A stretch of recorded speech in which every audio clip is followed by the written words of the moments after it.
I try to do my very, very best. Even though some days I feel that the circumstances that are out there in the world and everything else that's moving. I was told by some people, some wonderful people, and these were natural healers and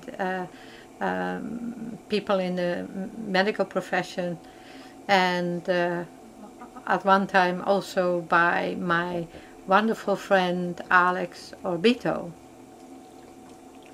who has done so much good over the years for his people in the Philippines. And I have to remind all the people wherever you are right now to foremost drop your me, I, even if you can for a very ever so small time. Imagine yourself in the moccasins of the people who are suffering so greatly. Forget all the religious, bigotry, idiotic behaviors from so many, and go and look within your own heart who you are. And when you look in your own heart and can put yourself in the place of the people in the African lands, in the shoes of the ones that live in Israel itself, and in the shoes of the people, the precious people of Palestine, who have lost everything, their sense of being. And I don't care if you get annoyed with me or not annoyed with me. I'm not out there to feather up any religion. I am only there speaking to your consciousness and making you think of putting yourself in the moccasins of the people. When I speak about King Solomon's temple on the Zambezi River, when I speak about Queen Cleopatra going to visit King Solomon on the Zambezi River, and then I go to a place where many years Rabbi Kalmar had some whatever you would want to call it at his house, and there were many other rabbis and other people from universities and so on, and I was invited there. I can't remember if also Mr. Velikovsky was there. I can't go there if Emmanuel was there. But we were there. And interaction was a wonderful time that took place. But every time when it went to historical facts and history, and when it came to the African lands, because the African lands people have suffered tremendously and are now also again in a tremendous entrapment of various religions instead of their old and ancient way. And then we have those who speak about the Ark of the Covenant existing or not existing. Well, I tell you, it exists. And there's so many people I have had conversations with who had the knowledge, either through their inheritance in Ethiopia, learned people, or either from scholars who did research.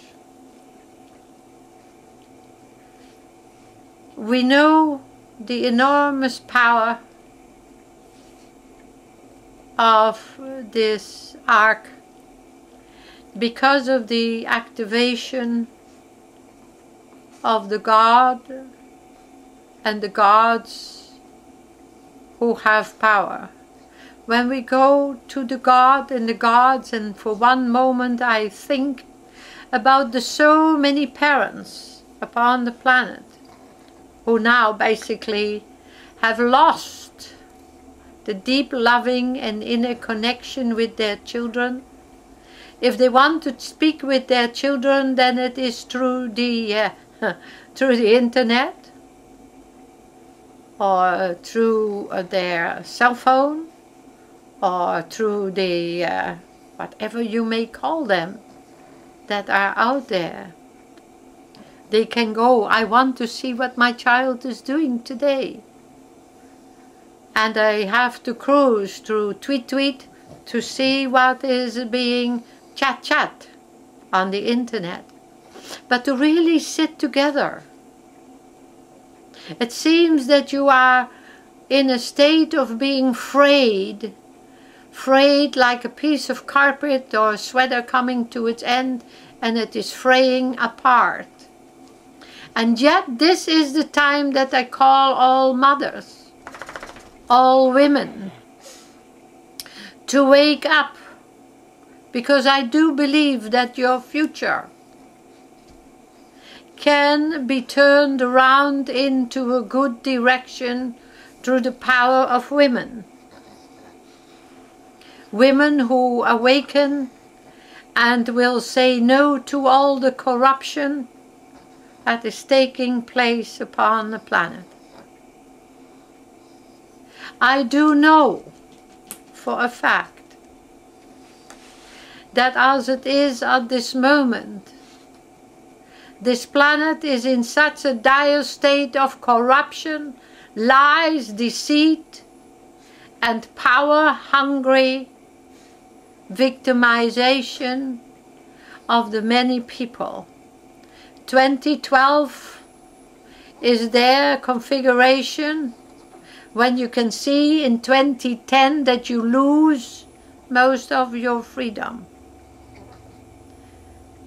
Don't say to me, don't say it, that I haven't come, because this time is at hand where the very money hungry, the moneyed controllers of the world will do their last and utmost, whatever they can, to catch you for a last time and to get out of you what is there to get.